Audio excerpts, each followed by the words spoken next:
Come sit. Wolfman Jack, my friend, I have saved you a box seat right here. This one happens to be soaking wet. No, it isn't either. I thought it was a Santa Claus joke. How are you? Well, I certainly feeling good. If you got about a half an hour, I'll tell you exactly how good I'm feeling. Oh, no, not on this show you can't. You know, I have watched you on the Midnight Special since I was a little boy. Come on now, wait a minute. What is that? Is that fun? Huh? Where are you? Are you a natural-born ham or what? No, it's just always silly, Dick. You know that. I remember... You know, it's been 10 years. I've known this gentleman for 10 years, and I finally got on the Dick Clark show. I'm just so excited to be here, friends. You just can't understand how excited I am to be here. I mean, well, let me hear a little howl. A little Wolfman. Have mercy, baby. You know, I've tried to talk like you talk for 100 years. Did that come naturally, or did you just gargle with razor blades, or what?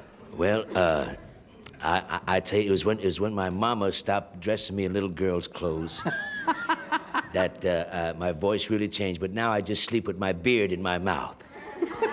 You are a strange person, Jack. How are you going to spend Christmas? Well, I'm going to spend it with my family. You know, I've been with Wolfwoman now 15 years, friends. Wolfwoman? Wolfwoman for 15 years, and we gonna bring in the Yuletide season the way it's supposed to be brought in. Chestnuts roasting on the open fire, Jack Frost nipping at your nose, Yuletide carols being sung by a choir, and folks dressed up like Eskimos. I don't believe you. You're just crazy. Oh, I got the Christmas spirit. You do? I really do. Can you see him walking into a party? I want you to meet Mrs. Wolf. What is it? Wolfwoman? Oh, but Wolfwoman's very pretty, though. You know, I've been trying to get her in magazines and stuff like that so she'd show herself off, but she ain't ready for that yet. Oh, not ready? Are you ready for my audience here? Because they're going to interrogate you. I'm ready. Are you ready for the interrogation? Ready. Who's got the first number one type question over here? Raise your hand. Who's got number one?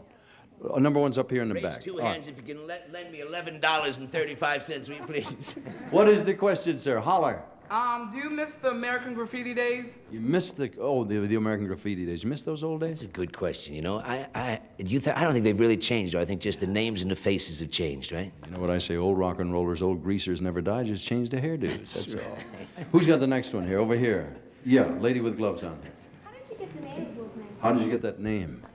Well, I tried Birdman Irving, and it just didn't fit my fly. style, no.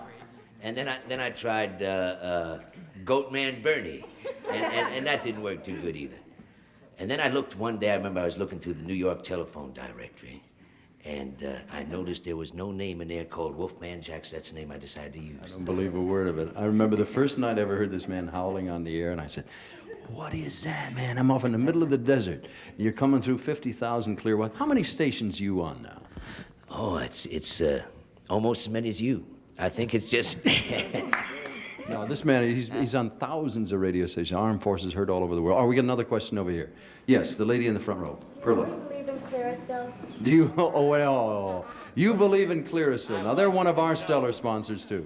That I had my whole bad body dipped in lukewarm Clearasil. Before I came out here, I was feeling so good. Now, I ain't had no blemishes in a long time, but I seem to be walking just a little funny, if you can see that. Will you get over here? You're going to lose us both the account at this rate. Who's the next one? Disco Kid here. If you weren't on the screen or on the radio... If you weren't on the screen of the radio, what would you be doing? Well, I think I'd either rather be a plumber or the President of the United States. I ain't decided which one I like the best. You have qualifications for both. You remember, Gabe Kaplan was here, and I said, who's your favorite comedian? He said, Gerald Ford.